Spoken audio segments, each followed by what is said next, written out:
C'est Jean-Louis Pic qui évoquait la rue des Longues Haies et nous, dans C'est la vie, c'est Floréal que nous évoquerons aujourd'hui avec Madame Skitz, l'une des plus anciennes habitantes de la cité, vous l'avez entendu il y a quelques minutes, mais aussi avec Anne Van Loo, qui est la directrice du musée des archives de l'architecture moderne. L'histoire commence par un beau matin d'été.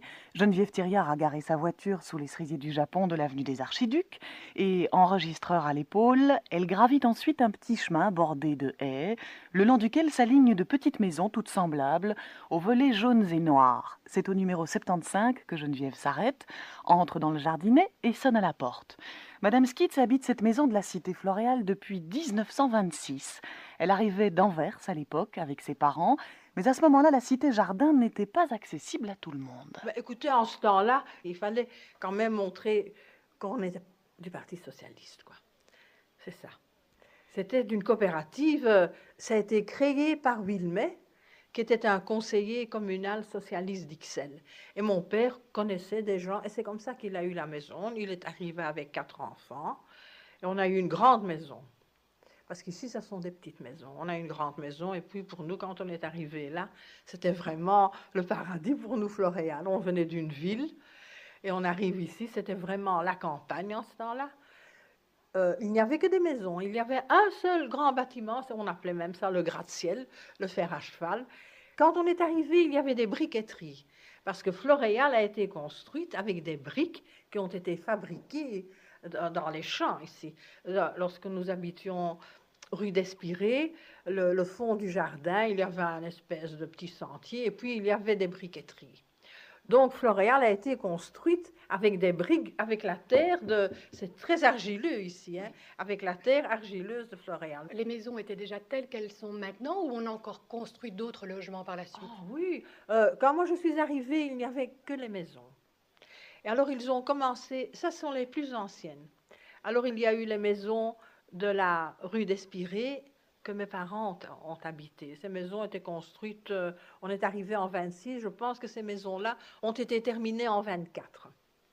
Alors il y a eu la rue des Canards, c'était une rue ancienne, la rue des Renoncules aussi, la rue des Finquias, tout ça c'est ancien, place des Ignats.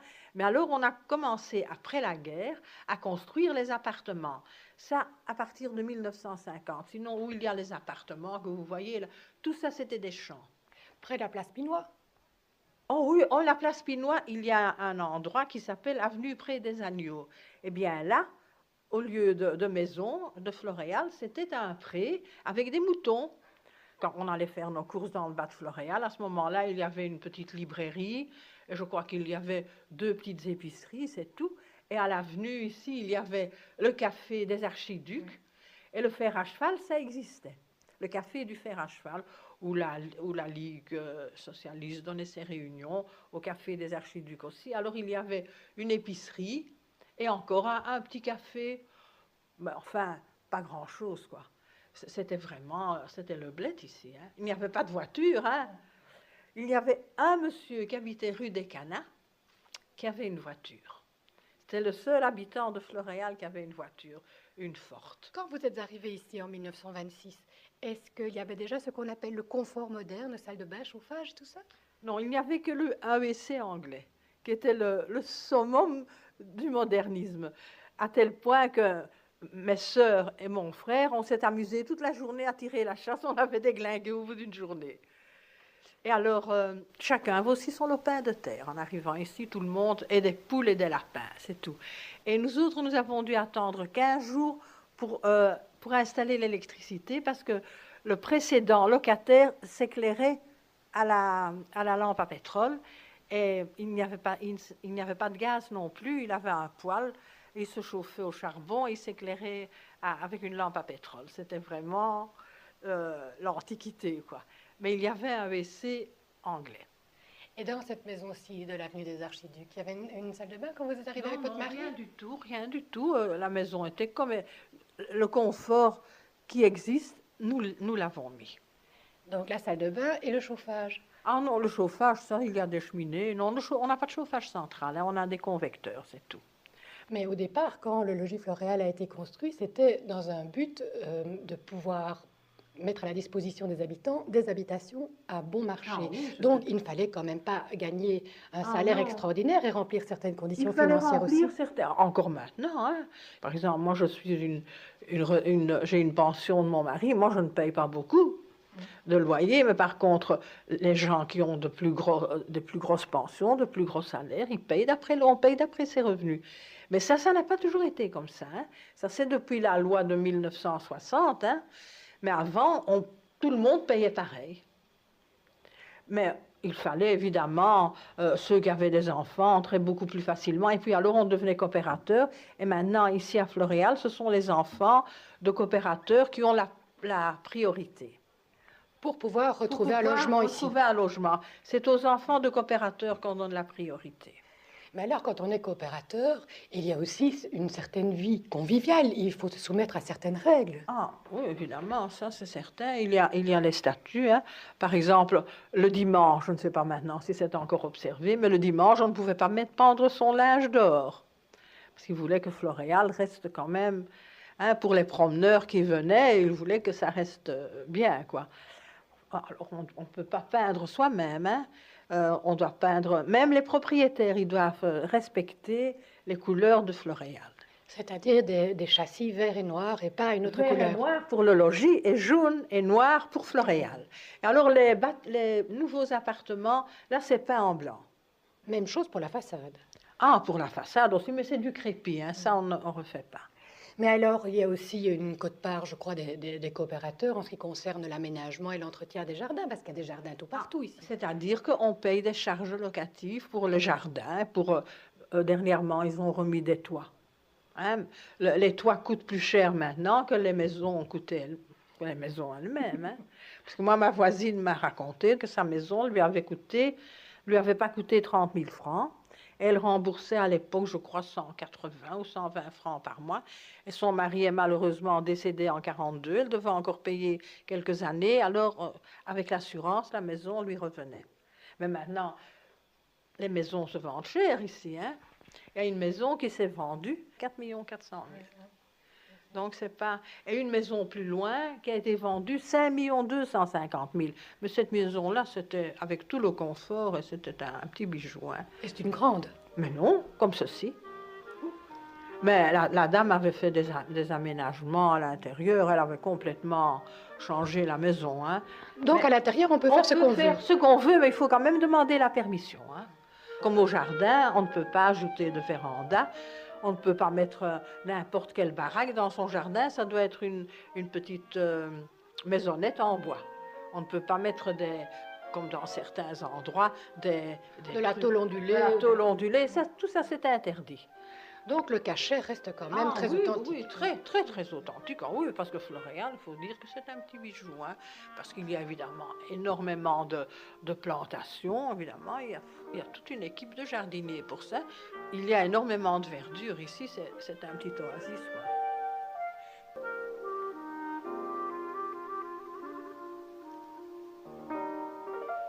C'est la vie se trouve donc ce vendredi au cœur de la cité jardin Floréal à Watermal-Boisfort. Et c'est Madame Skitz, l'une des plus anciennes habitantes de la cité, qui a ouvert sa porte à Geneviève Thiriard. À l'heure qu'il est, elles sont installées dans la salle à manger, face à la fenêtre. Et de l'autre côté de l'avenue des Archiducs, on aperçoit l'autre cité jardin de Boisfort, le logis. À première vue, deux cités presque identiques, alors que pour les Boisfortois de souche, les différences sont évidentes. Dans le temps, pour pouvoir entrer au logis, il fallait être un fonctionnaire. Voilà, parce que le logis, ça a été fait par la Caisse d'épargne. Hein. Ce n'est pas la même société que Floréal. Et il fallait être fonctionnaire ou employé. Tandis qu'à Floréal, même un ouvrier pouvait entrer. Tandis que le logis, malgré tout, si vous voulez, il y avait, pas une ségrégation, c'est pas le mot, mais il fallait être employé, fonctionnaire, enfin... Il y avait beaucoup d'employés de l'État qui habitaient au logis. Oui, encore maintenant, je crois. Oui, ou une profession libérale. D'ailleurs, c'était inscrit quand on a construit des maisons plus bas, il était mis qu'il donnait accès donc aux fonctionnaires et aux professions libérales. Ça, c'était déjà avant la guerre. Et les populations de Floréal, par ici, et du logis en face, ne se mélangeaient pas? Oh ben si, hein, il y a des gens du logis qui se sont mariés avec des gens de Floréal et vice-versa. Hein. Ça, c'est la même chose. Hein. Non, ça, à ce point-là. Ma fille, elle avait sa plus grande copine, habitait de l'autre côté de l'avenue. Il y avait des gens qui étaient à la Ligue, évidemment, ça s'appelait la Ligue en ce temps-là, qui habitaient au logis. Il y avait des fervents socialistes au logis aussi. Et alors, comment se passait la vie? Est-ce que vous vous réunissiez le soir? Est-ce que vous aviez des fêtes ensemble? Est-ce qu'il y avait une vie de quartier? En hiver, il y avait des fêtes. Il y avait la fête du logis. Ah, alors, il y avait des pièces de théâtre, il y avait des animateurs. Notamment, je me rappelle très bien du père d'Arsène Vaillant, qui était un chanteur formidable et très amusant. Et il animait les fêtes du logis. C'était vraiment une époque très agréable. Et alors ici, à Floréal, il y avait aussi un artiste, Monsieur Langlais, qui se faisait appeler Téglan et qui chantait, que c'était très gai. Alors on faisait des pièces de théâtre et il y avait aussi des chanteurs, notamment, je ne sais, Madame Van Deuren, qui avait une très très belle voix, qui chantait des airs d'opérette. On a joué des opérettes. Enfin, c'était très gai. Après, il y avait un bal. Et comme ça, beaucoup de gens se sont connus, se sont mariés à l'occasion des fêtes. Quand on traverse l'avenue des Archiducs, on peut se rendre compte qu'il y a quelques commerces, mais que ce n'est pas excessif. Hein. Lorsqu'on a construit le fer à cheval, il y avait une boulangerie-pâtisserie. Il y avait un poissonnier. Il y avait une mercerie, il y avait un boucher. Maintenant, il n'y a plus rien, il n'y a plus aucun commerce là. Il y a un coiffeur, il y a 2 coiffeurs. Il y a la Poste. La Poste, où c'était la Coop là. Ça, c'était un magasin, tout le monde allait. Ça ne s'appelait d'ailleurs pas Coop, c'était la maison du peuple. Et là, c'était le commerce qui marchait le mieux. Maintenant, c'est la Poste. Mais le dimanche matin, on faisait la file pour aller chercher ses pistolets à la maison du peuple et pour aller chercher les gâteaux du dimanche. Il y avait file, parce que c'était de la très bonne pâtisserie. La maison du peuple portait le pain aussi, et celui qui, tout le monde le connaissait, il s'appelait Gaston. C'est lui qui portait le pain partout. Il y avait l'Union économique et il y avait la maison du peuple. Et il y avait aussi, je pense, le bon pain bruxellois. Mais c'était surtout l'union économique et il venait avec un cheval. Hein. Et vous trouvez donc que la vie de quartier en 40, 50 ans a vraiment très très évolué? Oui, parce que les gens ne se connaissent pour ainsi dire plus, que les tout proches voisins. Parce qu'il fut un temps, il y avait une kermesse à Floréal, ils ont essayé de relancer ça, mais je ne sais pas si ça prend très fort. Hein. Ils font plutôt un genre de braderie maintenant. Mais vous savez, ça, c'est plus comme avant, quoi. Les gens, tout le monde a presque sa voiture. On descend Place Keim, hein. Mais Place Keim, c'est devenu très animé, parce que Place Keim, avant, c'était vraiment une petite place de village. Hein. Et on a construit de très beaux bâtiments. C'était un petit centre. Il y a des terrasses, tout ça. C'est plutôt là, le centre. Celui qui veut un peu sortir de ses 4 murs, bon, il va à pied ou il prend le tram. Le tram, ça n'existe plus. Il prend le bus et il va s'installer à une terrasse. Il prend pour voir un peu de monde, parce qu'ici, on ne voit rien. Hein. À part les voitures, c'est tout. Mais il y a encore de belles promenades ici, notamment au parc de Tenreuken, qui est un très très beau parc, et le parc plus loin, il y a de très belles promenades par ici. Et la forêt de Soigne de l'autre côté du boulevard. La forêt boulevard. de Soigne, on est à 5 minutes de la forêt ici. Oh, pour nous, c'était vraiment agréable. Hein. Quand on vient d'une ville et qu'on se retrouve dans un endroit, pareil, c'est merveilleux. Hein. Alors que vous êtes toujours dans la ville et dans les 19 Et communes. on n'est qu'à 7 km de la ville. Sinon, c'est un endroit, moi je peux dire que c'est un privilège d'habiter par ici, quoi. Pour mieux comprendre la création des cités-jardins, cette partie exemplaire de notre patrimoine architectural, un petit rappel historique va s'imposer. Alors rendez-vous pour ce faire avec Anne Van Loo, après avoir écouté Michael Franks.